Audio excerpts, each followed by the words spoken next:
Keep you okay. Any questions for me?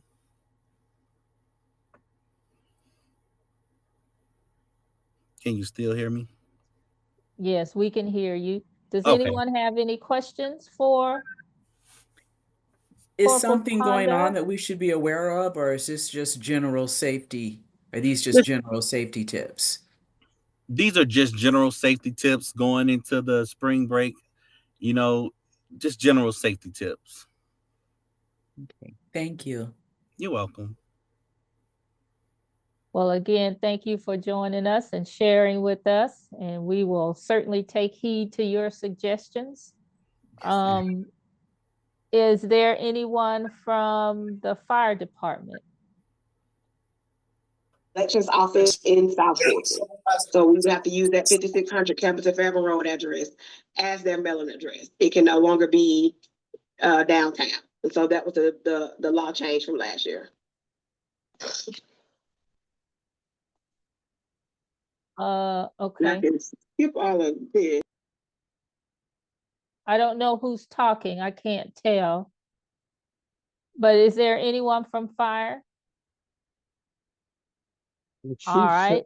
chief said Assistant Chief Glenn Washington is going to be attending. Okay.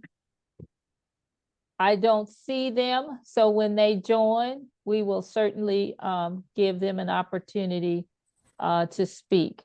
Ms. Warren from Fulton County Schools, are you there? Yes, ma'am. I am here. Hello, Go right everyone. ahead, you're up. Yes, ma'am. Hello, everyone. If you cannot hear me, I am the Creekside versus Mayor Jackson championship game. But I wanted to hop on and speak to this briefly. We are, of course, by now have heard our principal at Westlake High School has accepted another position. He's going to Decatur City Schools to be the chief operations officer. So we have started the process of replacing who will lead our great school. Right now, we are working on collecting data on what kind of leader our teachers and students want. We hope and know that we will hopefully have a replacement, a slate of candidates by spring break. Right now, our interim, Mr. Greg Menace, will be the interim principal. But right now, we are wishing him well, and thanking him for all the hard work that he did after Jamar Robinson passed. He took over the school for 4 years, and we are happy for him as he goes into this next phase of his career. In addition to that, we are starting right now in March. We have we will start to reveal our district forecast, basically meaning that we look at the data around who is going to, how many students we're going to have. Luckily, in South Florida, specifically in District 4, we have an overflow of students. So we have plenty of students in our schools, and we are starting to work on our budget.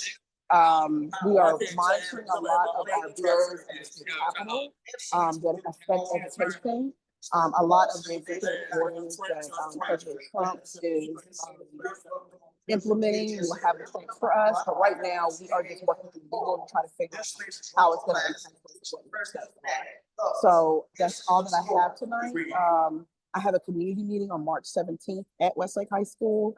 We will be talking about our student enrollment. We'll be talking about our budget, and we'll have a panel of our middle school principals talking about the transition from elementary school to middle school.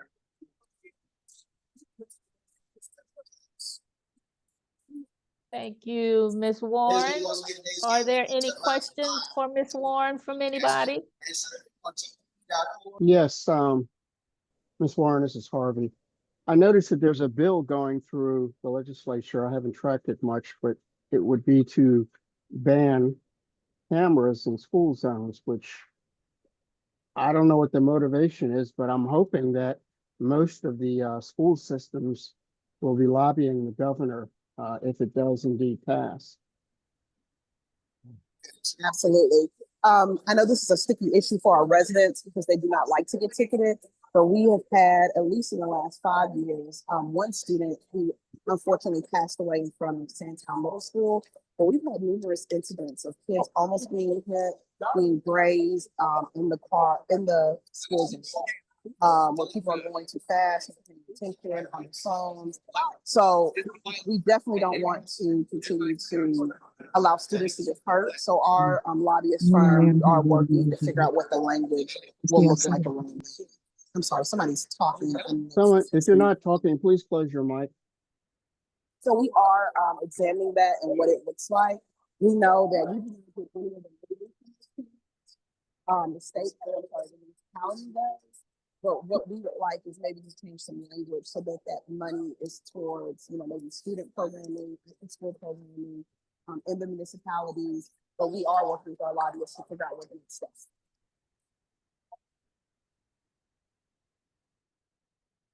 And we had 2 students die in the Randolph Sandtown cluster before that bill was passed. I get a little disturbed when people think that it's about making money, but it's about safety. And the reality over the years is those cameras enable 1 or 2 officers not to be there to enforce speed. Back in the day, because it was a state road, I engaged the state patrol and they would join up with Fulton County Police. But at the end of the day, the cameras enable us to have 1 or 2 resources patrolling rather than being parked at the school. And the cameras are on a timer and are enforced at the posted times. And both of my children have gotten tickets, even though I've warned them about it. But at the end of the day, it's been 25 for decades in that school zone. And I think it's the right thing to do. Hopefully people will reach out, and I plan to talk to the governor about it as well if it does pass.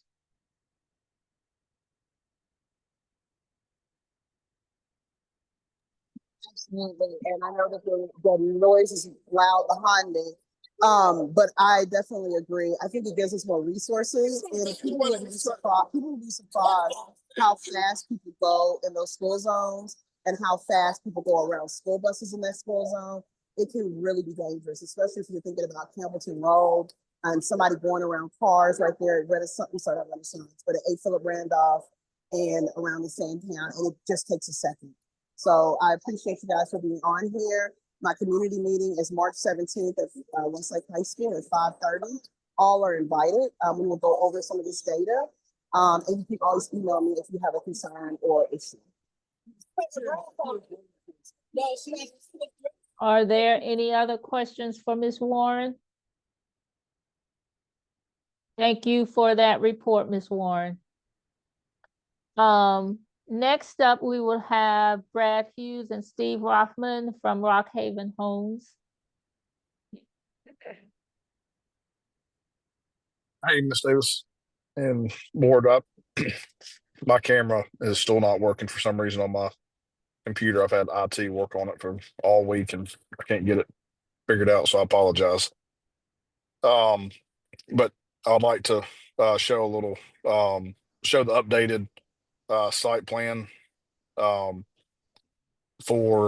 the property here at Campbellton Road and New Hope Boat Rock Road. And then I have a little slide show presentation of some of the sales data into South Fulton, in the city of South Fulton, and then in particular to Westlake High School over the last 12 months, and then over the last 3 months. Let me see if I can get this to work here. Can you let me share the screen? Or do you? Donald, can you give? Yeah, hold on a second. Okay. Hey, Harvey, Yes.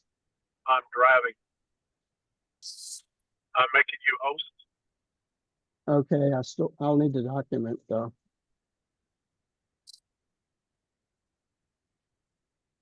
Brad, why don't you shoot that to me at Harvey? Hey, Harvey, Yeah. I just made you host at the bottom of your screen. Click on the bottom of your monitor. Click on where it says screen or share. See it? It should be right next to the microphone. Okay, I turned on multiple people can share. Yeah. Now he's ready. Thanks, Harvey. Okay, Mhm. thank you.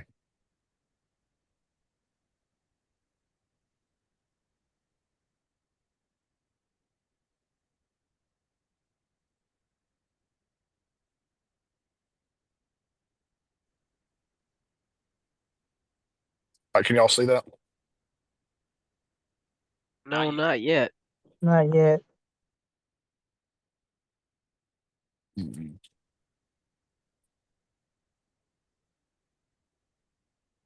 There.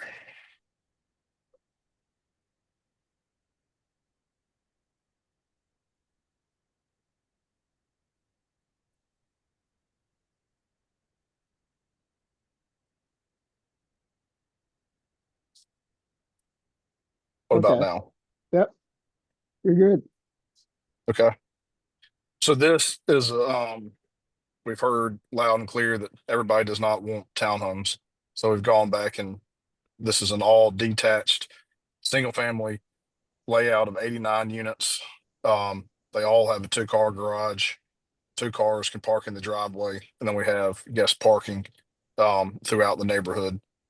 We have the mail kiosk in the center. We have a pretty large green space, open space that will have a playground, a fire pit, and a pavilion, and then little walking path around it.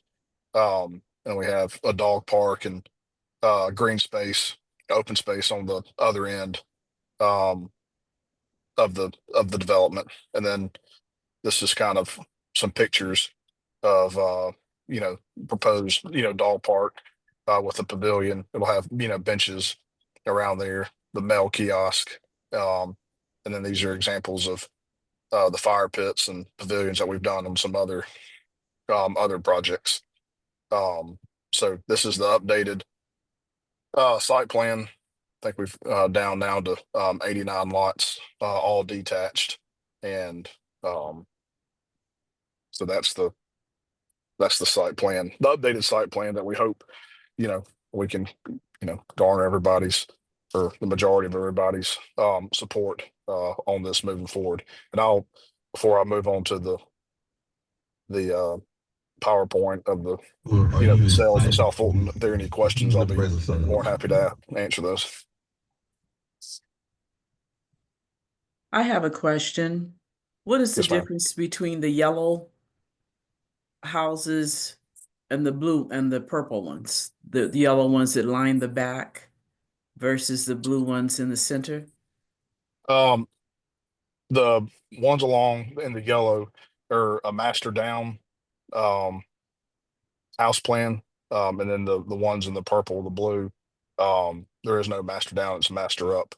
Uh, could we put the more of the Brixtons on there? Yes.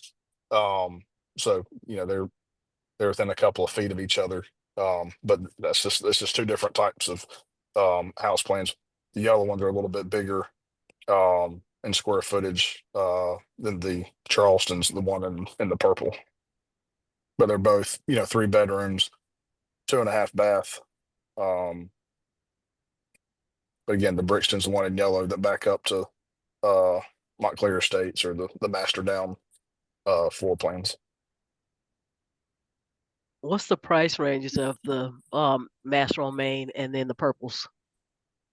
Uh, roughly in the master down, probably would be somewhere around 400. And then the other ones will be in the I3s and kind of go from there is what we're seeing if we had them ready to go today. Obviously we're forecasting 2 years down the road when this will be ready, but if they were on the market today, that's where they would be. Do you have pictures of what they would look like? I know you're going to ask that. I've showed them before, and I can't. Let me see if I can figure this out. And while you're doing that, the entrance would still be on Campbellton Road? Yes. And then the exit would be right turn only on New Hope Road? No, it'll be a full entrance off of Campbellton, so you can turn right into the subdivision and then either turn left or right out of the subdivision on Campbellton. The one down on New Hope is right in and right out only. Brad, I have a question. Yes. Wrapped up. And I fully for the rollout. Yes, Brad. Does each unit have its own separate garage? Yes, sir. Yep. So it'll be a two-car garage, and then two cars can park in the driveway. They won't, so they won't hang over the sidewalk. And then we have, I think around, can't remember the exact number, guest parking spaces throughout the community. So there's, ample guest parking. So if people have, a party or have a get together or whatever, there's plenty of guest parking to park out.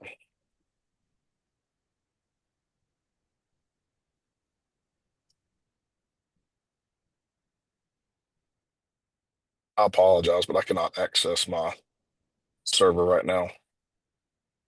Hello, my name is Jindayi. I'd like to ask a question, and forgive me if you stated, I just had to log back in. The size of the lots and the amount of space between each unit is how much? There'll be 5-foot side yard setbacks, so anywhere from 10 to 15 feet between the units. Some may be more depending on the layout, but it's a 5-foot side yard setback, so a minimum of 10 feet between the structures, between the homes.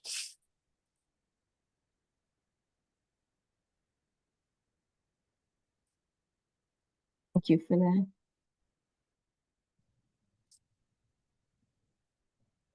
So I have a question. Go ahead. No, I was gonna say, since you can't show, you're having computer, is there somewhere that someone can go see an Yeah, so idea of what? if y'all right down the road off of thank you, Ms. Davis, but right down the road we have a detached subdivision in the city of Atlanta off County Line Road, called Cascade at Niskey Lake. It's a 42 lot subdivision that was developed back in 2006 and 7.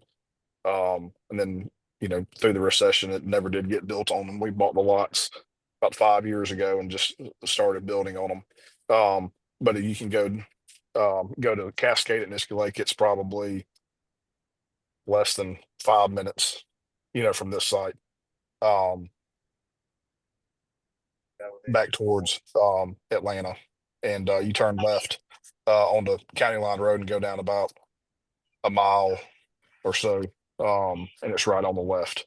But we've got somewhere around 10 homes under construction. We have a full model home over there that you can walk. That'll give you, an idea of the exact, the finish levels inside, what the interiors will look like, the finish levels of the homes, and then the material on the exterior as well. So I would, ask y'all, anybody that wants to, that cares to go by there and look at it, walk the units, and get a feel for what the interior and the exteriors would look like. These homes will be a little bit smaller, a little bit more narrow, by about probably, I don't know, 5 to 6 feet. And then some a little bit more than that, but on average, about that. But it'll give you it'll be the same interior finishes and everything that are at Cascade at Niskey Lake, and those are in the 4s right now. So, but that'll be, as Miss Davis pointed out, and thank you for reminding me of that, but that'd be a perfect, spot to go down and look at. I see Dr. Ingram put the link in the chat of that development. So I just clicked on it and was able to see. So if anyone wants to do that, you can. Okay. Go ahead, Brad. So can y'all see the PowerPoint? Yes. Yes. Okay. So this is going to give um, the screen on right now is all the new closings, new home construction, and resales for the entire South Fulton. And I'll read this to you because I'm sure it's hard to see on your phone. But over the last 12 months in all of South Fulton, new closings, new construction closings, there were 425 closings at an average sales price of 415,386. And then it breaks down in $50,000 increments how many closings were in each of those price point segments. So 200 to 250 there were 5. I'm not sure where those were at. 250 to 299 there were 64. 300 to 350 there were 108. 350 to 400 there's 93. 400 to 450 64. 450 to 500 there's 16. 500 to 550 13 closings. 550 to 600 17. And then that was just for new construction only. And then you have the resales, which were homes obviously built before 2024. And there was 1,473 resale closings for a total of new and resale closings for all of South Fulton at 1,898. And then when you combine the resales and new construction, the average price was 351,168. Then again, it breaks down, how many closings were in each price point segment.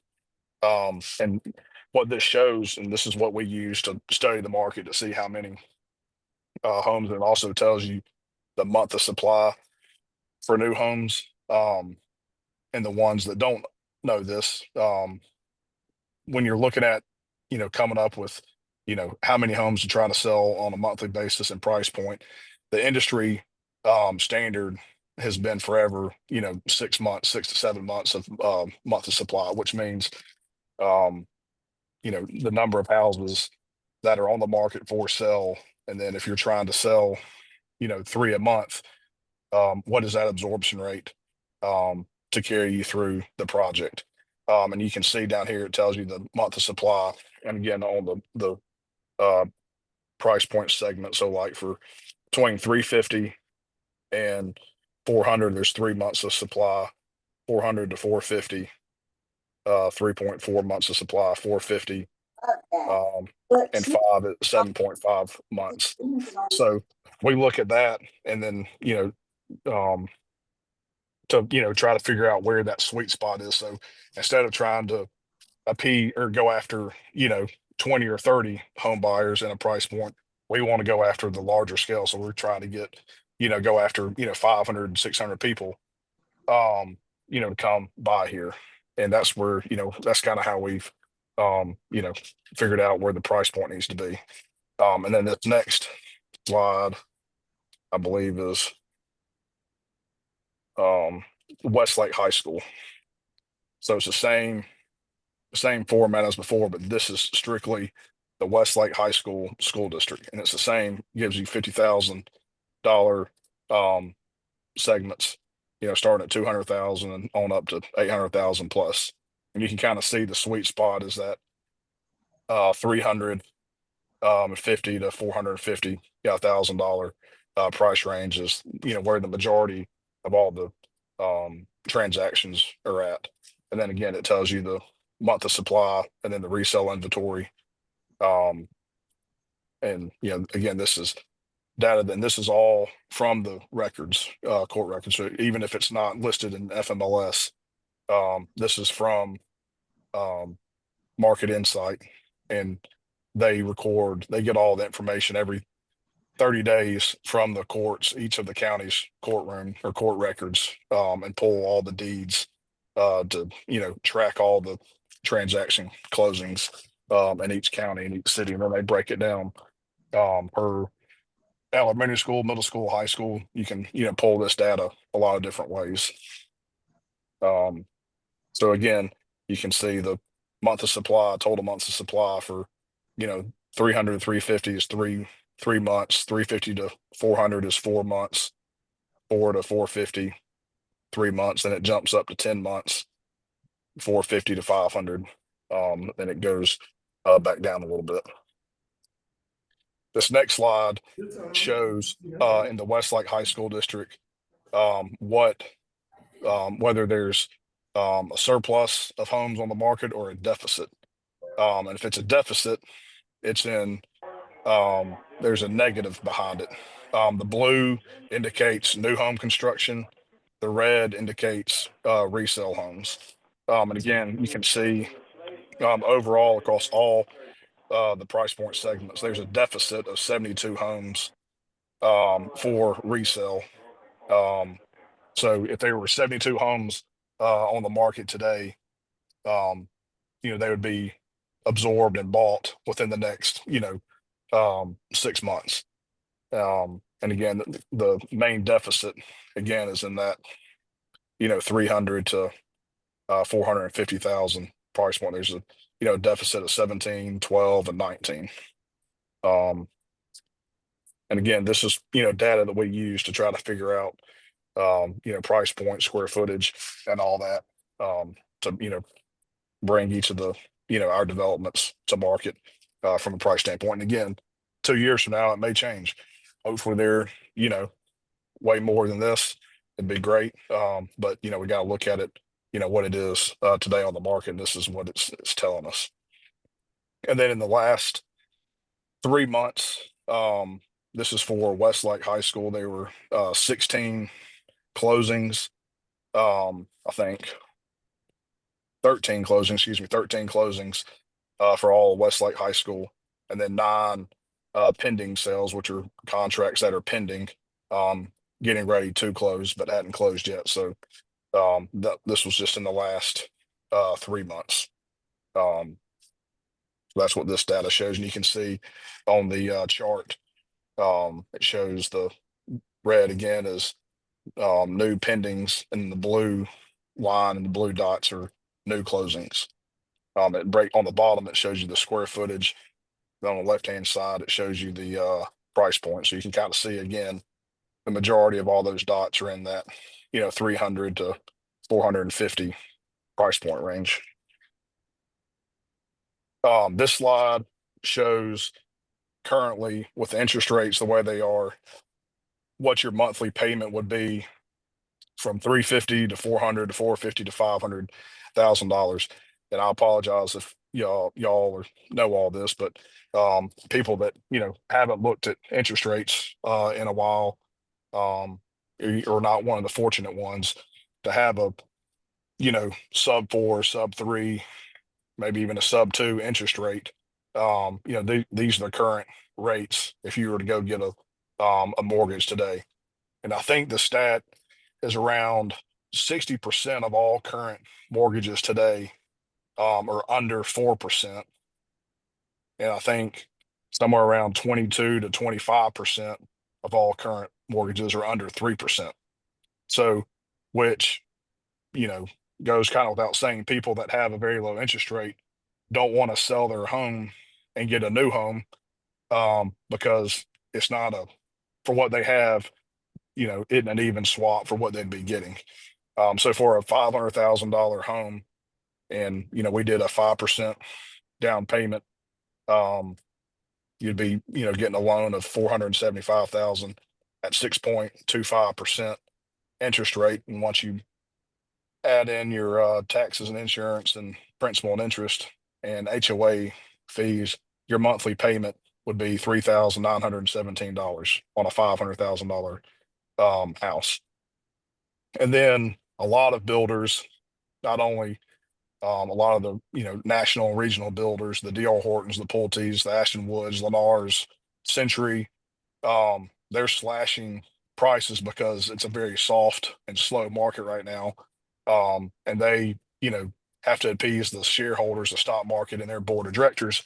And so they're slashing prices anywhere from $50,000 to $80,000 all these homes just to get rid of them. They're losing money.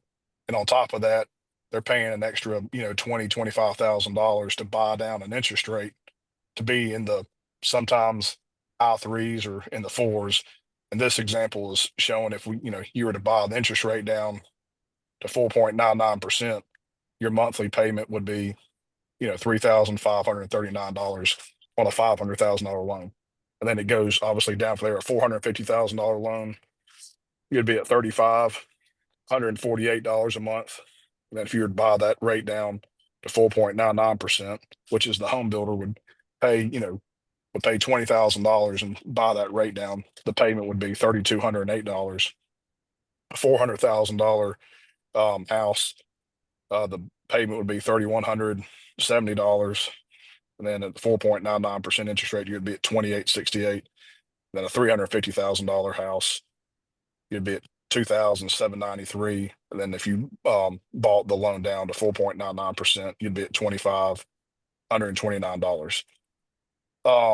And the reason why the HOA number is in there is because the mortgage companies, when they're underwriting these loans, that accounts for your income to debt ratio. So you have to include that in there. And it's crazy. And as it sounds, we've seen people, not qualify because an extra $50 a month knocks them out of being able to qualify for a loan. And so we have programs, to help people, make sure their credit's good, make sure you're not buying anything or financing anything extra until they get through, buying a house and closing their loan, because, every little bit matters. And it's crazy to say, oh, you can't qualify over $50, but it happens. It happens every day. And that's why with these HOA fees, trying to, give the best amenity package as possible, but also be very conscious of, what that cost homeowners to run on a monthly basis. It's a very hard process. But I just wanted y'all to see, what a $500,000 house looks like and what a $350,000 mortgage looks like and what that monthly payment would be each and every month. So hopefully that helps. And again, this just shows the number of townhomes and detached in the market. This is Westlake High School over the last over the last 12 months. How many are basements? How many are slabs? 1 car, 2 car, 3 car garage. And then the bedroom baths on the right hand side. So you can see the majority are slab homes, basement. There's 13.5% of new homes have basements. 29.8% of resales do. The majority are slabs. Mhm. Then again, this just summarizes it again. Westlake High School and South Fulton. So Westlake High School is on the left-hand side. The last 12 months, I think that was a typo. I apologize. It should be 44 closings. 44 closings. The average price, 372 square footage. And then for the whole city of South Fulton, 395 new. And this is just new construction. So this isn't resale, it's just new construction. 395 closings, average price of 304, average square foot price or average square foot of 2,205 feet. So that's my presentation. Thank you, Brad. Hopefully that was helpful. Yes, it was. Does anybody have, okay, Ms. Hill, I see your hand up. Yes, I have 2 questions. The first one is, how much commercial space does this plan take into consideration? And my second question, when we met with you before, each time we've spoken with you, there have been concerns about the impact of traffic on Campbellton Road. The earlier plans only had an entrance on Campbellton and the exit only would be on New Hope. Now I see you have an entrance and an exit on Campbellton Road. So can you tell me what the thought process is behind that when we were Yeah, concerned the about the entrance, increased traffic? I'll start with the last one. The entrances hadn't changed. They've always been the same. So we haven't touched the entrances. The entrance on Campbellton's always been able to turn right or left into the subdivision off Campbellton and exit turning right or left. So that's always been a full access off of Campbellton. And then the one on New Hope has always been right in, right out. So those haven't changed. And then the square footage of the commercial building is still is what it's always been, around 7,500 square feet.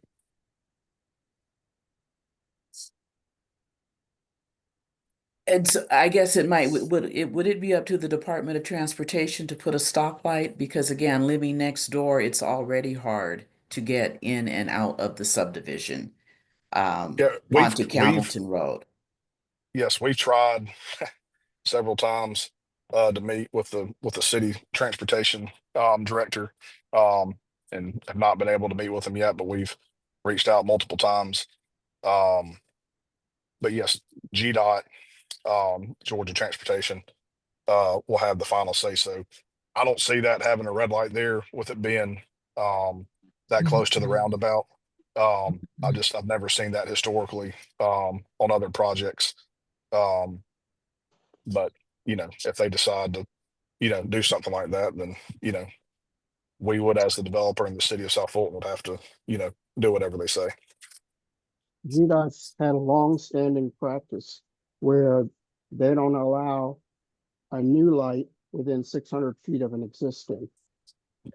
I'll admit I don't know if their guidelines for the roundabout, but they're not going to allow you to have a traffic light under 600 feet.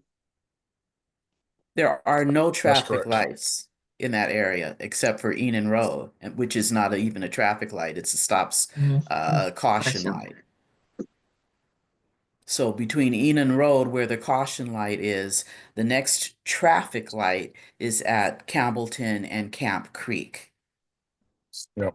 It, I'm referring to the distance between the entrance to the roundabout. I haven't taken the time to measure it. it's around 800 and Yeah, some odd feet. they won't allow it. Okay, That is correct. go ahead, Councilman Rao. I was just saying that's correct. Any decision about what happens on Hamilton Road will ultimately be determined by the Georgia Department of Transportation. And because they're a state agent, they supersede anything the city would say anyway. We got a lot of hands up. So Dr. Ingram, and after you, there is a Yoshina Colbert, and after her, there's a Tiffany Satar. Okay, thank you. Thank you for this presentation. I want to follow up on the previous question about the commercial space. What type of commercial space is that designated for? Is it one level? Is it a shopping plaza? First question. The second question is, how does that data around the median price of homes selling compare to other cities with our economic capital that we have in the city of South Fulton? Those home prices seem a bit low to me. And I'm wondering if the data looks like that because over the last few years, developers have been coming into South Fulton and building lower priced homes. So remind me again, I'm sorry, what was the first question? What type of The commercial commercial. So it's a space, like the layout? mixture. We haven't gotten the exact, layout because it'll depend on who goes in there, but it's a mixture of, an office use and a retail use. So, we could have a dentist or an orthodontist or an attorney / lawyer go in there. We could have a coffee, breakfast, lunch, dinner type restaurant go in there. So it's a mixture of retail space and office space. And if I got that wrong, Steve, please correct me. No, that's right. In fact, the code will require a mixture of commercial and office. Okay. And I think it's 1 story, is it? Brad, it's that Yes. footprint. Unless Mr. something, yeah, unless somebody comes along and says, they wanted 3,500 square feet and, 2 levels or something. But yeah, that's the building that's shown there is just a 1 story, 7,500 square foot building. And then to answer your question, I can't speak for all the other builders. But one of my, they study the market, just like we do, try to figure out, where again, if you're a custom or semi-custom home builder, is different than a production home builder.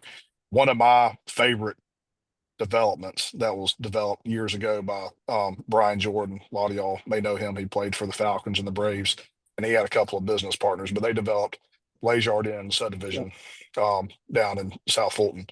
I think it's in the Langston Hughes High School district, but it's probably, if not the most, one of the most beautiful entrances to a subdivision I've ever seen. And it was a massive, planned, development, but they have, 6, 7, 800,000 up to $1 million, $2 million, dollar homes in that subdivision. I think they've got, 500 or 600 lots left in that development.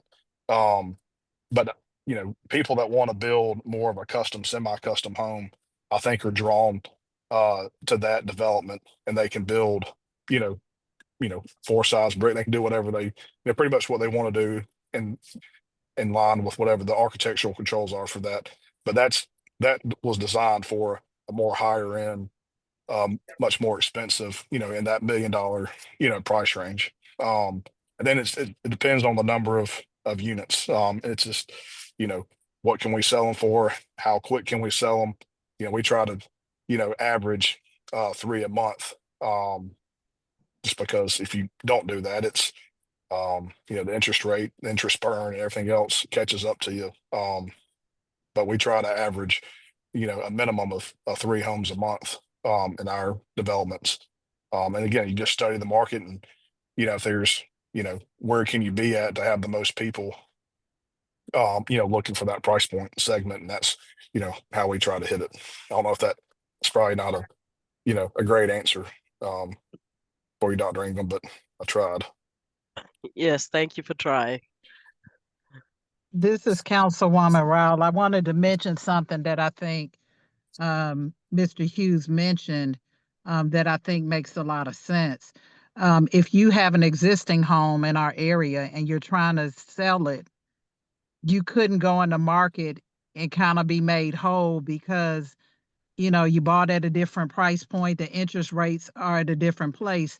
And so I think, many people are opting to stay in their homes versus going elsewhere, even if they can downsize, because you're going to spend more money and you're going to get less. I will say that we do have a couple of developments, one that's coming out of the ground on Wallace Road. They're going to start, it's going to be 12 units, and they're starting right under $1 million. So that is a custom home product that's, in the air, not far from here. But again, that's a custom product. And I think we still have some activity. Well, I know we do at on Enon Road in LeGrand subdivision. I just had a quick question, and it was, I think someone already asked it in the chat, and that was, will we have access to the presentation? That's the first question. And then the second question, what is where are we in the stages with this development? What is just the beginning, just a thought, and what is the time frame? Yes, ma'am. Oh, go ahead. No, go ahead. This is a zoning modification that was previously approved by the Fulton County Board of Commissioners in 2006 that never got developed. So Mr. Hughes came and is proposing a modification to that original approval, which had substantially more retail. So the retail part is scaled back, and there are more he's proposing more houses than was originally proposed, but less commercial. And so we've deferred going forward to try to address the questions, the concerns that we've heard. I'll say maybe we're in the middle. I mean, I think we're, I'm really here to listen. I think, this proposal takes in or addresses a lot of the primary concern I had heard at the last meeting was no townhomes. And so those are all gone. But, again, here to listen, and we'll figure out where we go from here. And how many units has the development on that they already have currently? How many units have sold? How fast are they selling? You're talking about the one I mentioned earlier, in the city of Atlanta, the Cascade at Niskey Lake. Yes. So there's 42 homes in there, and I believe we're averaging around one a month. It's not, like I said earlier, it's not the best market right now. It's a very slow and soft market. So across the board, we're averaging a little over 2.5 a month. And we should be, higher than that. But I think right now Niskey Lake is around 1.5 a month. Okay, agree. Yes, I've been by that development. And I guess my last question, thank you for Councilwoman to be on this Zoom. My other question is, I think someone mentioned it earlier about just the traffic. Is there any any works for infrastructure in South Fulton? I would say specifically in District 1. I know we are getting a lot more traffic. What is the design? What are the thoughts there? And again, I'm not against bringing in development. I would just love to see, how can we be proactive? Not saying you haven't. This is not a negative comment. Let me just say that, because someone always wants to say something's negative, but be proactive in a way of, okay, let's do the infrastructure first and then bring in development and rework it that way. Because I know our school systems are crowding more and more. We have more and more people, more and more kids, and again, more and more traffic. If I can, This is Catherine. I want to respond to that. Thank you for the question, Ms. Colbert. The developer is required, per our code, to put that infrastructure in. So the sewer that would have to go on this site, the sidewalks, that's all part of our code. Previously under Fulton County, some of those requirements were not in place. As it relates to any planned developments that get approved by the city council, our planning staff sends that to the planning staff with Fulton County Schools. And that's how they do projections about growth and where they need to put schools. All that information is taken into consideration, and it also helps inform when they do rezone. I mean, they change the attendance zones. So all that information is continuously being conveyed to the Fulton County school system. So infrastructure it's a given. It comes in with the development. As it relates to the infrastructure on Camilton Road right there, that is GDOT's infrastructure that they, put in, due in part to a lot of advocacy by this very same group, Sandtown Community Association, to deal with calming the traffic along Camilton Road.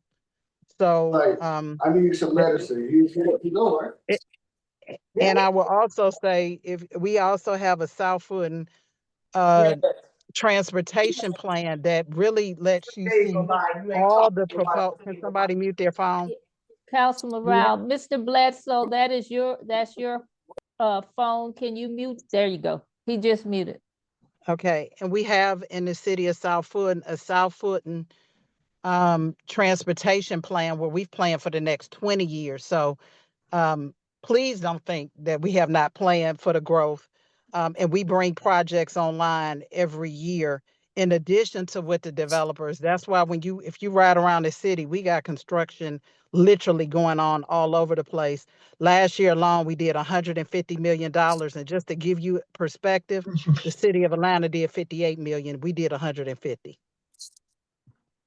And just to piggyback off what Dr. Roll, Councilwoman Rolls, this is Brad speaking, just seeing over the last 25 years being a part of other developments, GDOT doesn't move. Yes, they project, and like Dr. Hall says, yes, they're projecting out over the next, 10, 15, 20, 25, 30 years.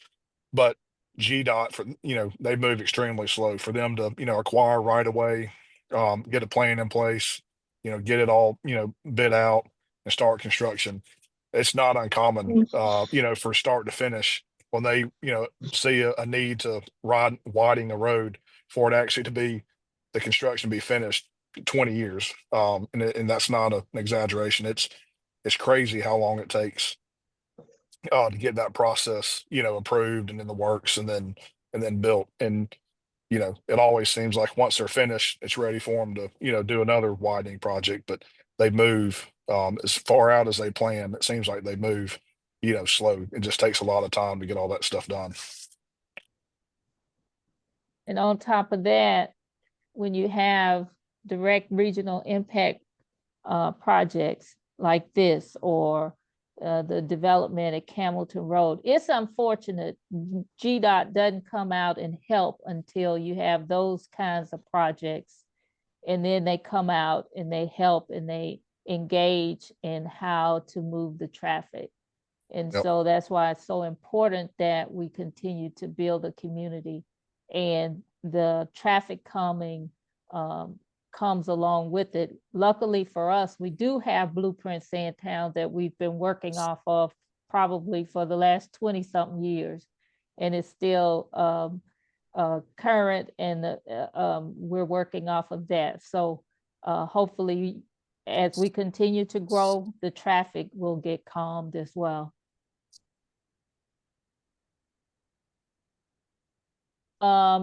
Ms. Satar, I hope I'm pronouncing your name. Tiffany, if you will. Yes, ma'am, that is correct. How are you?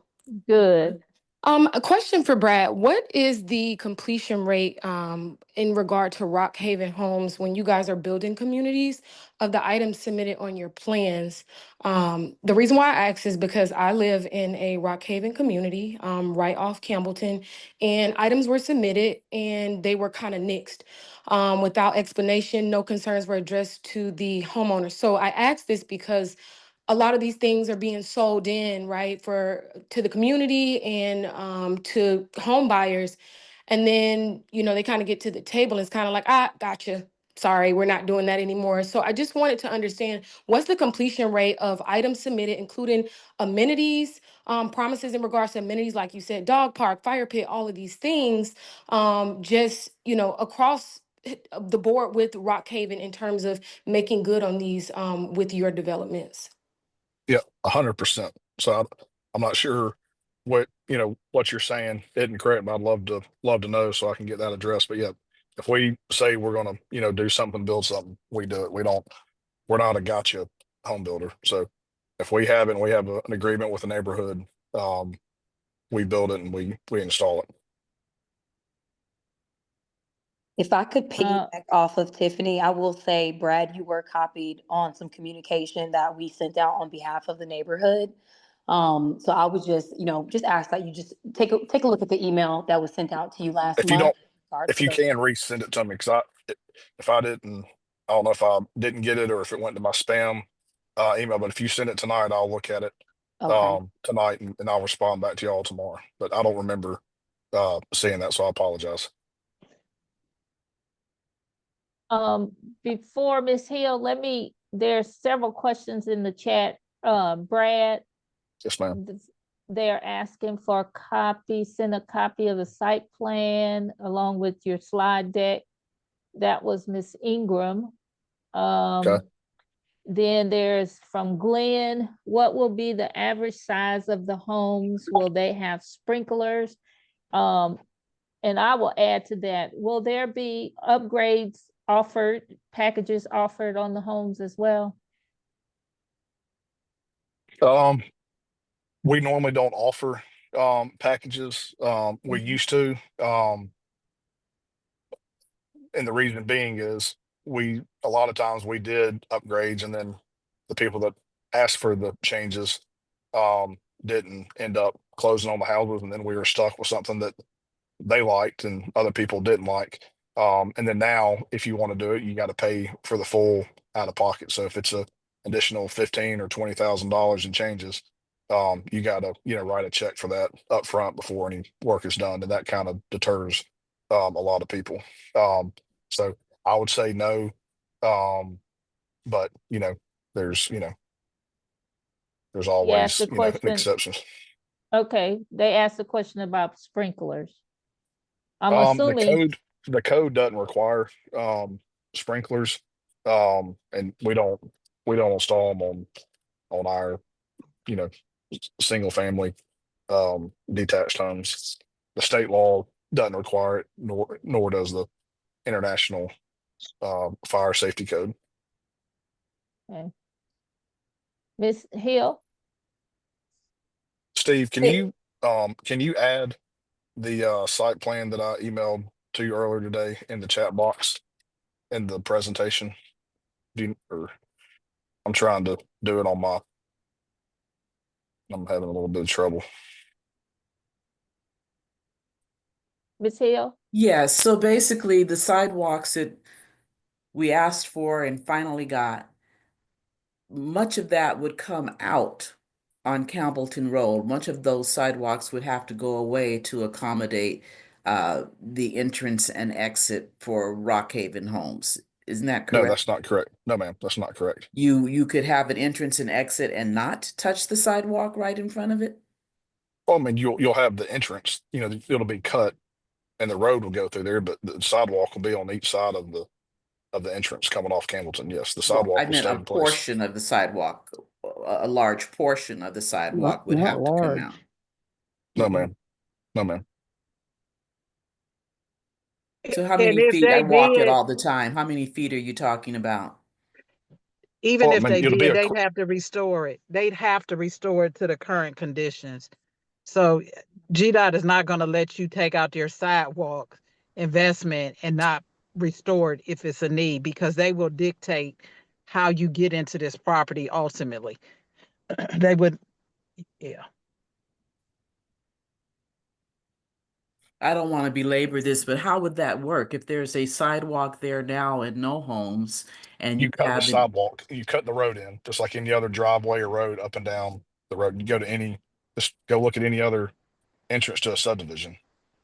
And they cut the road in. You look, and there's a crosswalk that's striped with white, and then it connects the two sidewalks. So you look to your right, and there's a sidewalk, and then you have the entrance. You look to your left, and there's a sidewalk. Seems like a just like, portion would have to come just out. like in your subdivision, Yeah. Ms. Hill, like when you enter into, you're in Promenade Oaks, right? Correct. I walked that, if you walk down Campbellton Road on the sidewalk and you go into the entrance of Promenade Oaks, you enter and you can come out. There is the road that comes up to Campbellton Road, but there's sidewalks that end and begin right there at your entrance. So it would be the same. It's kind of like in Blueprint Sandtown, which, as our councilwoman alluded to, part of our Blueprint Sandtown 20 plus years ago was for the 10-foot wide sidewalks that you have on Campbellton Road from Reynolds back to Enon Road. And we talked to them about the timing of the roundabout and whether or not they could be staged in a way where they wouldn't have to remove the sidewalks and rebuild it, but that wasn't the case. The roundabout was about $9 million. I forget what the sidewalks were, but we've been in the mix with GDOT for decades. And quite frankly, the reason our organization came about was GDOT wanted to make it a parkway on Campbellton Road where there was a turn lane and 2 lanes in each direction. And we rejected that as a community and they honored our requests.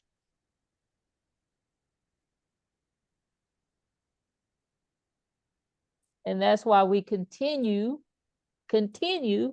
to put value on Campbellton Road, because while GDOT is at the table, GDOT also they're in the business of moving traffic.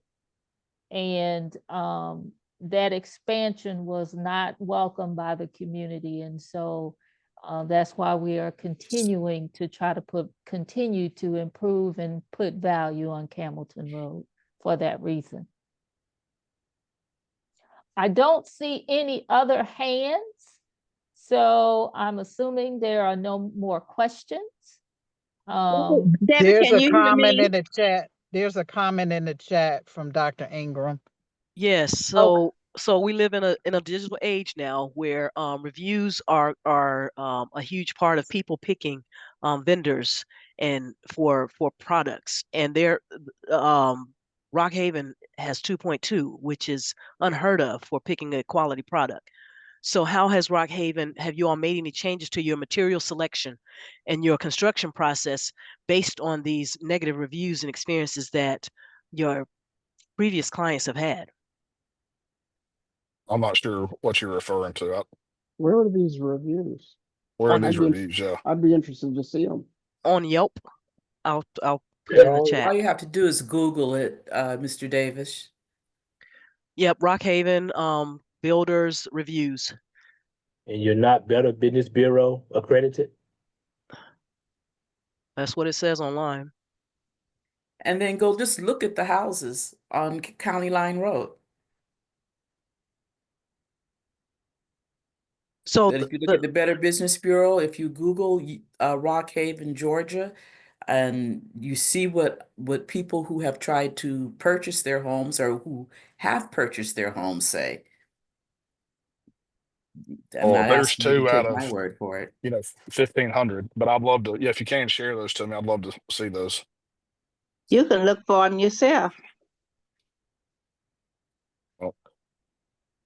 Well, we send out post-closing surveys to all of our buyers, and if I'm sure there's 1 or 2 that are out there, but majority of all of our surveys are, in the 90 percentile plus. So I'm not sure what the ones y'all are referring to are, but again, I would love to look at them, and I'll address them once I see them. But without having any kind of contents or knowing what it is, I have no idea.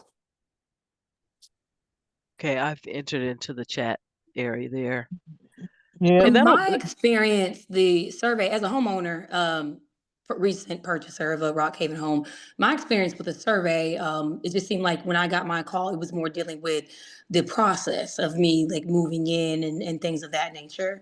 Because one thing I can say is, I myself has been sending communication to you and just like say the HOA on behalf of many concerns that the residents here in Sandtown Falls is currently experiencing.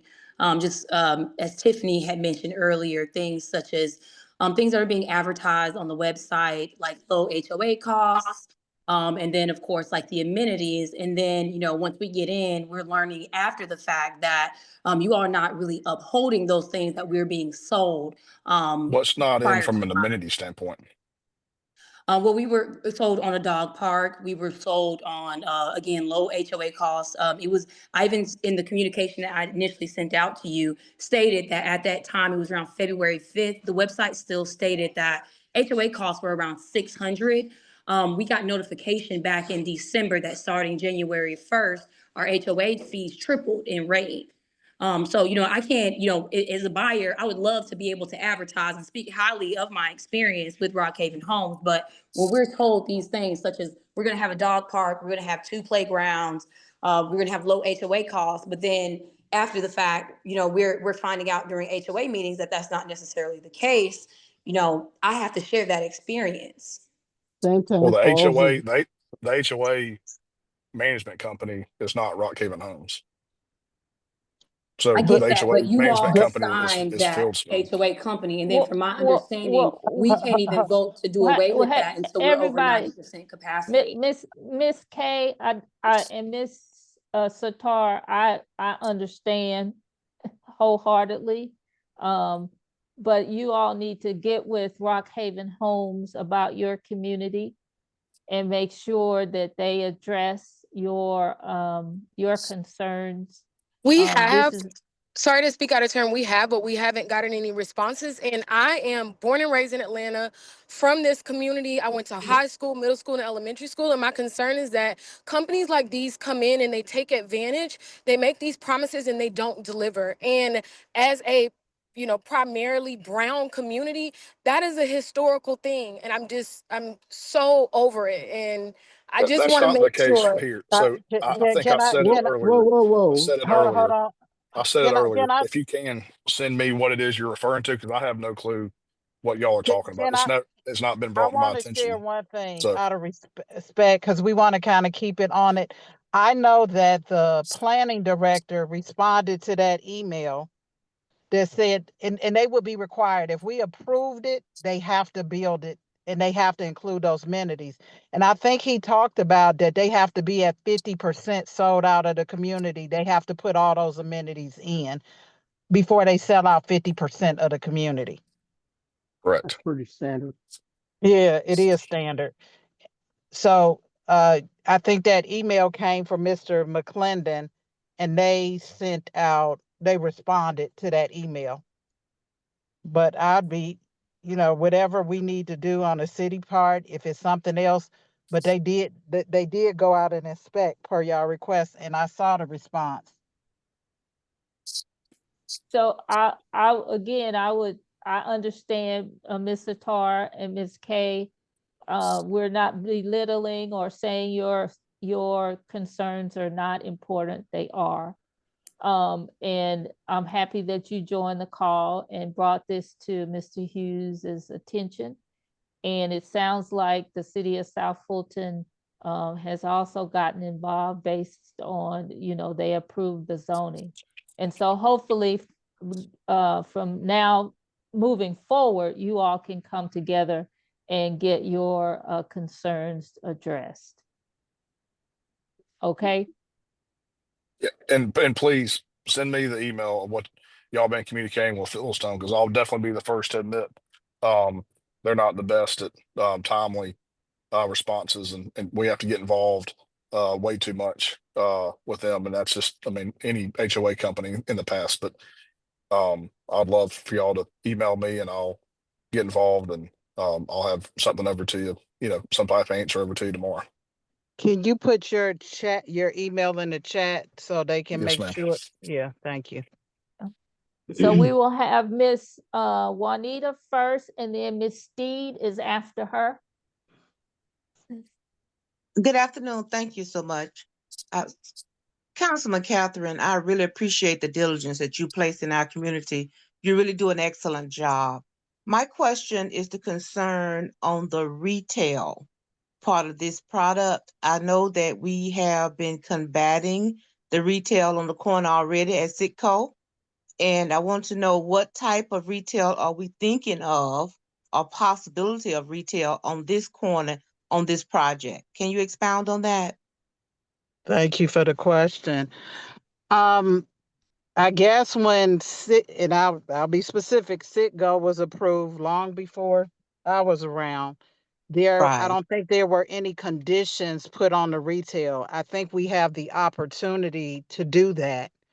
Um, and I think one of the things Mr. Hughes talked about, that he welcomed the opportunity for local businesses if they had interest, whether it be a accountant, lawyer, whatever, doctor's office, to reach out, that they could build that commercial for that need. So that is definitely something that we need to talk about in terms of conditions. Um, I don't want to continue to have what we have at Sitgo, but uh, that's not been without challenge, but I'm being very careful about what I say. Y'all know how many of y'all know how I feel about that retail up there. But I think we had an opportunity to try to put some conditions about what the retail would be, because they can't remove it because that's how it was approved by Fulton County. Okay, thank you. My second question, the entrance and exit. I'm trying to understand the entrance and exit of the new subdivision on New Hope. Where would that come? Where would that be cut? And let me say this, we're still at the process where our city traffic engineers have not looked at this. So they could come back with additional comments and feedback. And because we were not ready to move forward, I have deferred this when it came before the council. So as you know, it didn't make sense to get comments, and we were still trying to give feedback on the modifications because it was changing, if that makes sense. From the last meeting, there weren't any changes, and then, we talked about you need to come back with a changed site plan. So it didn't make sense for them to comment on the previous, and we're still kind of working through. But the I engineers understand. they will have to weigh in, and GDOT will have to weigh in on the interest. So when that happens, it could result in further reduction. I don't know what they'll say, but the engineers have to sign off, and they have to look at the state regulations on roads and all of that kind of good stuff. Yep. Would that And they, pertain to and, that would and they won't. pertain to New Hope? Because my concern is more so New Hope than Camilton. Camilton's kind of cut and dry and obvious. But New Hope Road, I'm visualizing in my mind, I can't see exactly where would the exit for that subdivision be. Right. the same. In the city, it will be the city engineers that weigh in on that. And GDOT will weigh in on their road, which is Camilton Road. Okay. Well, don't you Now, think that if the someone, engineers need, I didn't hear the question. don't you think the engineers need to weigh in sooner rather than later? They will. So let me say this. Normally, what they will. The bottom line is the staff will do a recommendation. They'll send something to the this is a modification. They'll have some recommendations that once they look at the site plan. So if this one is one that we want them to take a closer look at, then the staff will come in and recommend whatever conditions, or the engineers will look at it, because you got to remember they're getting these requests from all across the city, not just one area. So when we're ready to move forward with a site plan for further review, they will weigh in before the city council will make a decision. okay, And then one more question. Uh-huh. I had to finish up. Ms. Denson, hold on. One more question. Yes, The ma'am. scale is expected to be 7,500 square feet. Mm-hmm. What does that look like? Can you give me an idea comparison to some kind of project that may be similar? The old Rite Aid was 8,000 square feet. It's Where the 8,000 square feet. the Rite Aid where the Chick-fil-A is now. Okay, thank you. That's all my questions. Thank you. I just wanted to make share some more information. This is a zoning modification. This was already approved by Fulton County for a mixed-use development. And it looks like Brad is using the same curb cut that's already approved. So it's different than when you're starting from scratch. This is a modification. But Councilwoman Rao is correct that part of the process, and we're early on in the process, is to get feedback from all the different departments as it relates to transportation and a number of other things. You can find these typically, I believe, on the planning site. Mm-hmm. And it'll say whether or not the staff approves it as is, whether or not they approve it with conditions, things that need to be changed, et cetera, et cetera. And, as we've said before, GDOT pretty much runs the show on their state road. And let me point out, even though this is a modification of a prior approval, you got to remember that roundabout was not there in 2006. And so we don't know exactly what GDOT will say, but, again, they definitely will weigh in, and they will have a final word, and it will supersede anything that the city says, period. Well, you don't think they should weigh in now before we continue to move forward with this project? Well, They honestly, if we move forward, I would put a condition that spoke to approval from GDOT about whatever modifications. I mean, before they could start the project. GDOT won't look at they will not review a full set of plans A and give a draft. definitive answer until they have a full set of engineered plans for them.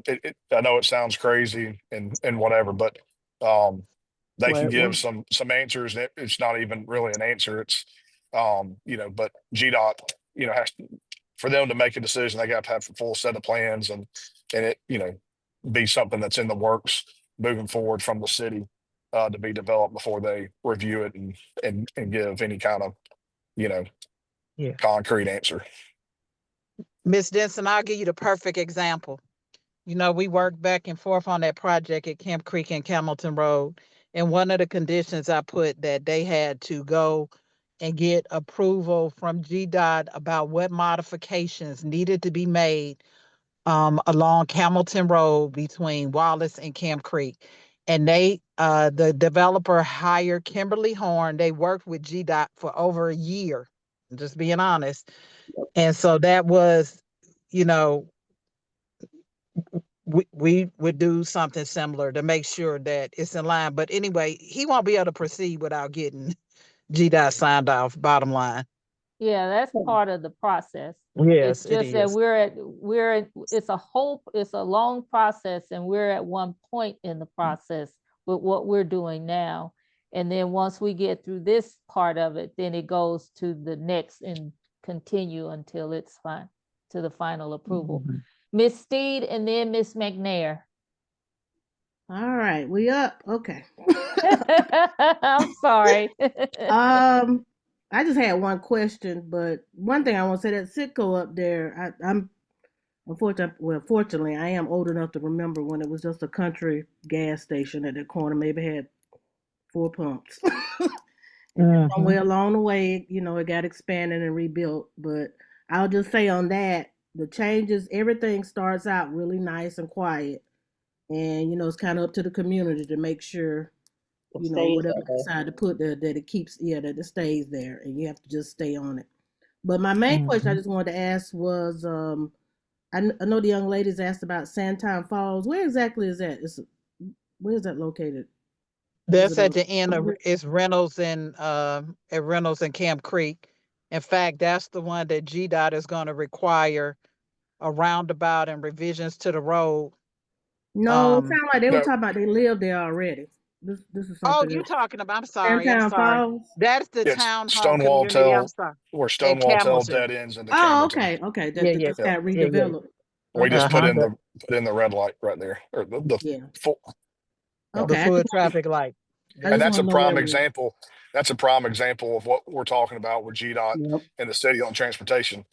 I think that took 2 years of back and forth with GDOT and the city, in combination with, splosh funds that the city had already allocated for that whole intersection to be redesigned. And then Right. when we came and that deal was already kind of similar to this, that deal was zoned and approved back in 2006 Right. for, this townhome development, and it was partially developed. Yeah. I remember the And road then being it cut. didn't. So, then when it came up, now, 15 years later, we had to, ante up, I think 500 and some odd $1,000 to add the fourth side of that red light, on there. So it's a lot of back and forth once the project gets done with GDOT, meetings, with them and the city engineer as well. So, But you were required at that point when you started building, y'all had to put in funds for that red light and the of that construction of the intersection. say that one more time. I'm sorry. You had to, once you came back, because I remember when they cut the road and then back in 2006 and then it stopped. But once it came back up, Rockhaven had to put some funds in to Yes, reconfigure that. about $564,000 or something close to that. Yes. Okay. And let me also add that original approval had no amenity packages. One of the things that we put condition is that they add amenities into that community. So it originally, when Fulton County approved it, had no swimming pool. It had nothing in it. Really, it was just townhomes. So that was one of the things Sandtown community kind of insisted that, with that many units, that it needed to have some amenities. Thank you. Thank you. Ms. McNair? Yes, good evening, and thank you very much for this opportunity to speak. What is that? We have We an echo. talked about this several times about, I'm not sure why I'm echoing. It sounds like you got two Two sections. devices, yeah. I don't think so. It's like you have your cell phone and your computer going. Now my cell phone is off. I'll clock them back in.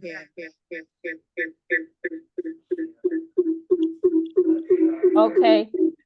Call back in and we'll get you on. Are there any other questions for? I have my hand raised, Deborah. Oh, I don't see it, but go right ahead. Yes, I have a couple of questions. I think I understood Mr. Hughes to say, and I may be incorrect, so it's okay if you correct me.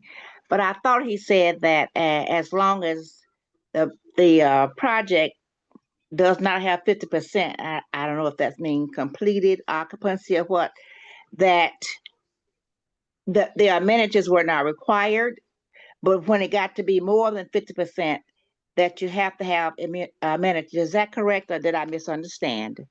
You understood correctly. But we weren't talking about this project, but we could put similar conditions that you couldn't get any additional certificate of occupancies for those single family units if the amenities were not put in at that point. And that's Well, how I'm sorry, go ahead. Yeah, and those are the kind of conditions that I'm listening for. If that's a concern, we could put that in.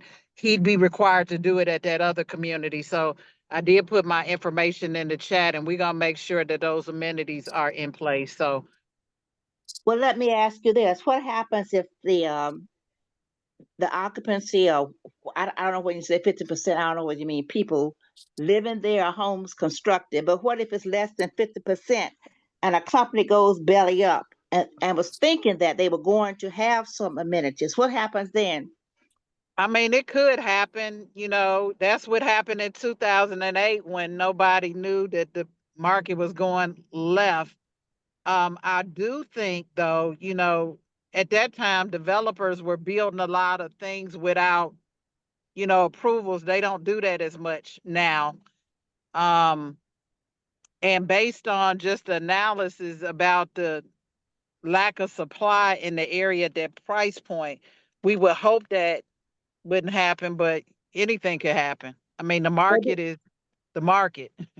But do they have to get a bond or something to make, if someone bought, let's say, whatever, down to 10%, anticipating that at some point they would have the amenities. So if the company goes belly up, for whatever reason, you don't require them to have a bond to make sure that to cover the amenities that the residents were expecting. To me, that seems reasonable. I do know it's bonding, and that is a great clarifying question I could ask of staff. I know they've been used in the past, like to make sure they finish the roads, and I would think that would also include those things. But honestly, I have not experienced that in my 8 years, but it's a question I don't mind asking and getting the answer to. Well, with all respect, Councilwoman Rowell, I have not lived in America like I'm living today. So, things do change. Yeah. And so I just like, because I promise you, I'm not entering a home. They'll take me up the Boot Hill from here. But I have to worry about young people with kids and stuff like that. I guess I'm always trying to look out for the other person and thinking about them being made whole if something does happen. Because nowadays, there was a time when a person's word messed up, but I tell you, it ain't worth a damn now. If you don't have all I's dotted and T's crossed, you can forget about it. And even at that, sometimes they find a way to get out of it. So I'm just concerned for the least of those among us, people who have made their investment sacrifice to get their first home, and then something like this happens. So that's my concern. Well, That's Ivory, fair. that's why we're at the table. That's why the Yeah, association exists. While we may And not be able to cover it all, but we are trying to keep a watchful eye yeah. and and then making And I will sure. actually, I will find out the question and I will act, we can send it out. I'll make sure that we get official communications from the staff on this. Does the bonding also cover the amenities package? So I hear the question. Thank you for it. and then I had another question, and I made it one that I should have written it down because the mind is kind of playing tricks on me these days. Hold on just 1 second. Let me see. That was a minute. Oh, I know what the other one was. I think that at some point, Mr. Hughes, I mean, I have it right. Let me say this, but I thought I understood him to say something about interest rates or whatever it is, like 4%, and if you, the house costs this much or whatever. My question is, and I don't know how many projects he has built, but my question is, since we know this does happen, has he noticed any difference, and maybe he won't want to say, in the financing rates that are offered in this community versus communities in other areas? In other words, I'm concerned about redlining. But that's I'm not going to dance around the point. Yeah, no, it's the same. I mean, the underwriting standards are the same across the board. There's some community banks in certain areas that can offer some different rates that depending on what kind of loan programs they have from the federal government. But your mortgage companies are the same across the board. And again, the what I was saying about the 4.99% interest rate is not a lot, all the home builders right now to generate activity and get inventory moving, get homes selling. They're buying down the interest rates. So you can do it as a homeowner. If you wanted a lower interest rate, you just stroke a check to the mortgage company at closing for whatever amount to buy the interest rate down so your monthly payment is less. On average, it's around 20 grand, plus or minus a couple $1,000. I may be off, but $20,000 is close enough to buy the interest rate down, about 2 to 2.5% to get you down to around a 4.99% interest rate from the current interest rate now. Okay, well, maybe you won't necessarily want to say, but I'm going to ask the question. I don't know what other areas. I'm sure you probably told us, but I told you I'm 81. So Yes, my ma'am. question is, have you noticed any differences in interest rates being offered to persons in the city of South Fulton, or the people who are interested in building in the city of South Fulton? Say, and I don't know where else you build, but just say in a place like Avalon or Milton or Yeah, something like that. yeah, we don't build up, so we're all over South Atlantis. We're the largest privately held home builder in the state of Georgia. We build and close, between 400 and 600 homes a year, depending on the year. Um, so we build in Clayton County, Henry County, Stockbridge, Union City, East Point, Villarica, Austell. We got projects in Gwinnett County, uh, Houston. So, we've got, I think 17 or 18 different, communities throughout Metro Atlanta. And to answer your question, this again, the interest rates are the same. So no matter if you're black, white, purple, polka dot, or whatever it is, the mortgage companies we use, the interest rates are the same across the board. The Thank difference you. is there's when you get up to a higher price point, you can get a jumbo interest rate, and that's different. But I think the FHA mortgage rates are 450 and below. I may have that number on, maybe it's 475 and below. But the underwriting standards are all the same, no matter where you're at. What I was talking about, some of these community banks have different programs. If it's in a what's the word I'm thinking of? Um, an opportunity zone. If the city, whatever jurisdiction, they have overlays and they have certain areas that they classify as opportunity zones or what's the word I'm thinking of? My mind's going blank. An empowerment zone, empowerment. Sort of, kind of, yeah. Like, but you know, the federal government may say, hey, City of South Fulton, if you know ABC Community Bank, we're going to give you $5 million to lend, and you can offer a, you know, 4.5% interest rate, you know, and you can break that up however you want to incentivize people to come in, you know, and buy, you know, in areas that are underdeveloped, that aren't developed. But yeah, we don't play that game that you're talking about. No, ma'am. Okay, thank you. Yes, ma'am. Everybody, it's 8:03 and I see two more hands, and I want to get to Ms. McNair, and then we're going to get to Mr. Robinson, and those will be the last questions that we take. I don't want to take up all of your evening. Go ahead, Ms. McNair. Okay, thank you. First of all, I want to again ask about the schematic of what is proposed. When it was up the last time, I did not see it, and it went away before I had a chance to really get a good chance to look at it. The other thing is, we've talked about GDOT having to come in and, you know, help us, or not help us, but make a decision and look at things. And I mean, this is maybe the third or fourth meeting, and we have not had any communications with GDOT yet. I am listening and hearing that it has taken 2 years to do one project and, you know, a little bit more time to do another one. Does that mean that this project is going to be lingering for 2 to 3 years before it even gets started? Or what? Tell us what the status is and what is the proposal of when things might get started. And excuse me. And as far as the zoning and things of that sort, we all know what the zoning is now, and I don't anticipate it changing in the next year or two. But we've talked about this pretty much ad nauseum, and it's kind of like, you know, we're rehashing again and again. And I want to know, you know, are any conclusions being made? Is anything coming to any conclusion?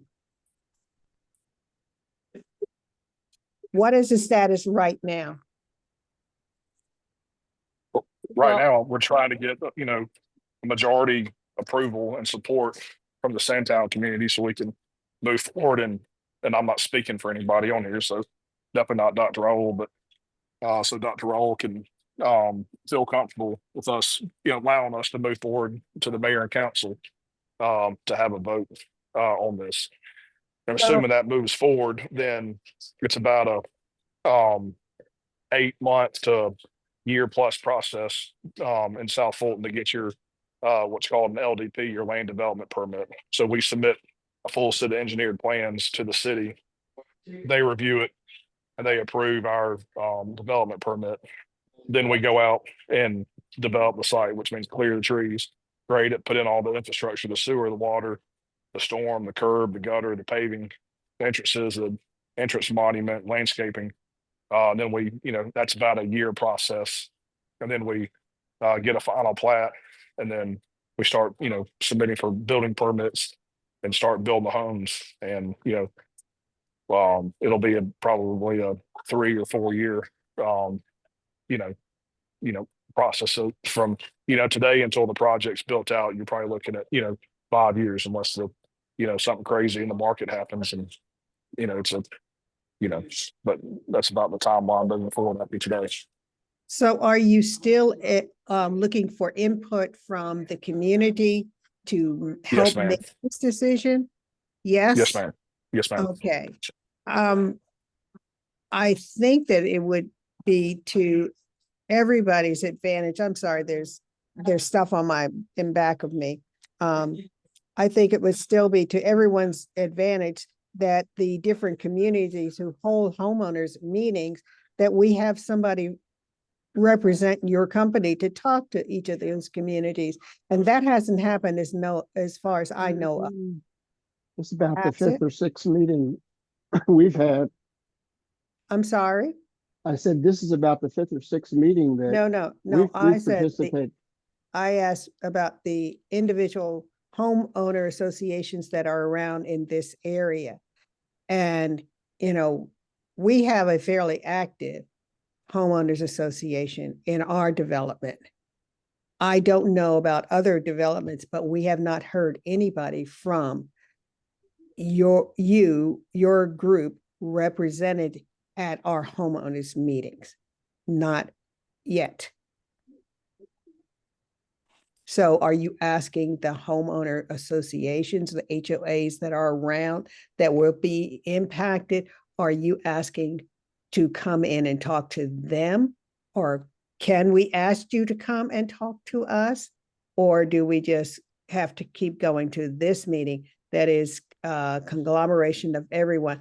Do the people most impacted, and I hate to, be elitist or anything, but the communities most impacted are Promenade and Montclair right now.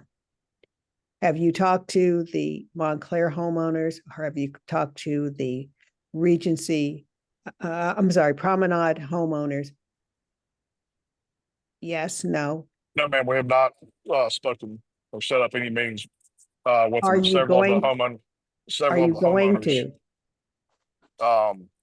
If we need to, we've just been coming here to the Sandtown community because a lot of the homeowners that are adjacent to this property were here, and we have to mail out. And Steve, you can correct me, but there's a certain radius that we have to mail letters out to, which in the very beginning, which got these meetings started, and then it's just kind of evolved from that initial meeting. I understand that. I do understand that, but I'm just asking the yes, we can meet with them. people Absolutely. most Yep. impacted. Yep. Sure. Okay. Can I offer this? Because this is what I need clarification. This is Councilwoman Rao to figure out the next step, because I also don't want to continue in a loop of meetings. I really want to hear about the commercial, because we've never really got to that. So that whatever conditions or things we don't want to see, I want to hear from you on that. And I'm just trying to think. I have an example from Sandtown Village where we put a number of conditions on what commercial could not come to the area. I want to get that sent out, and I want people to weigh in, call me, email me, to hear. And if you have some HOA meetings that are coming up, to make me and Mr. Hughes aware, because I would like to hear. But we haven't really discussed the commercial, and I think we're at least at that point. Yeah, I agree. I agree with that as well, but I certainly would like to have someone, address our homeowners association. That's fair. I don't know if we want to do one to just focus on the commercial, just a conversation I could send out. I'm trying to figure the best way, or send out, sample conditions about the commercial, because I am also very concerned. I don't want to see anything, just anything right there. And I want residents to weigh in. So I don't know if we need to do a check-in to just kind of focus on that piece. I think it's really important. As background, Ms. McNair, is that are you finished with your question? I am finished with my question. Thank you. Thank you. Mr. Robinson, you're up. Okay. Can you hear me okay? Yes. Okay, so I'm also in the Rockhaven Sandtown Falls community of Stonetail Road. Stonewall Tail? Stonewall Tail, there you go. Okay. So quick question for what Mr. Hughes was saying earlier. So when it comes to the amenities, I heard 50%, but I didn't get a clear understanding of what was meant. So is it 50% as in the community is completely, homes are constructed and it's 50% occupied, or is it 50% of the homes have been built and then amenities? But what that means, this is Steve Rothman, Yep. working with Brad. What that means, when after you build the home, the city of South Fulton gives you what's called a certificate of occupancy. So that gives you the right to occupy that house. Somebody may not have moved in, but the city has said after 50% of the homes are built, the amenities have to be completed. If they are not completed, you will not get another certificate of occupancy until you finish them. So Okay.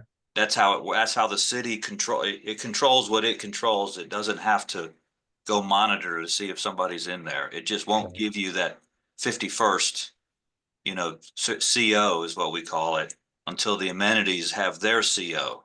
And so that's what Brad's got to keep up with that during his construction. Okay. Thank you. Steve, is there any way, we worked on those conditions when all of that, when that development started. Is there any way that the residents that are there can be reviewed with them to make sure they have an understanding of what those conditions are? Sure. I mean, that's, Okay. I can email them. They're on the city website, but if someone doesn't Okay. want to go through city council meeting agendas, I'm happy to email them. I'm looking at the chat. If somebody wants to do that, or just call out if there's a central, I'm happy to share it, those conditions. Okay. Okay. Well, everybody, it's 8:14. We've had a robust discussion. Hakeem Hilliard, who was going to represent Hutch Development, the development that's at the corner of Campbellton and Camp Creek, asked to move his presentation until our April meeting, so he hasn't joined us. Stephanie, again, you and Mr. Almond are on the call. You were going to talk more about the market, housing market, and all of that. Would you guys be willing to join us in April to do that? Yes. Okay. Mr. Amons, you okay with that?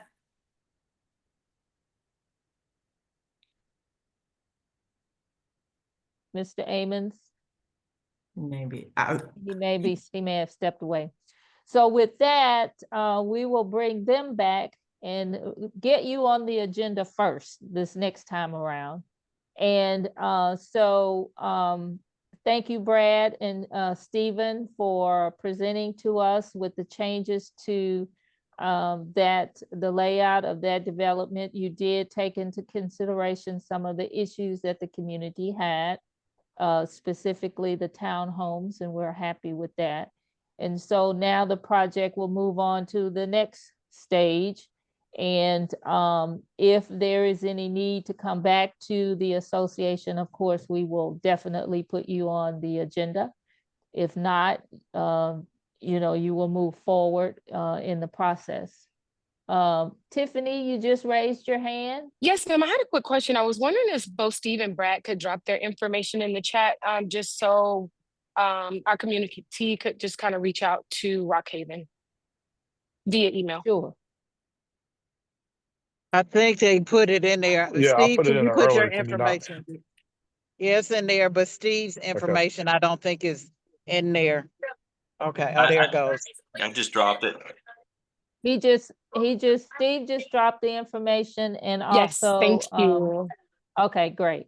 With that said, y'all, it's 8:16. Thank you so much for joining us, and we look forward to seeing everybody in April. Thanks again, and have a wonderful evening and weekend. Thank you, Thank y'all. everybody. Thank you. Appreciate you. Bye-bye. All righty. Bye-bye.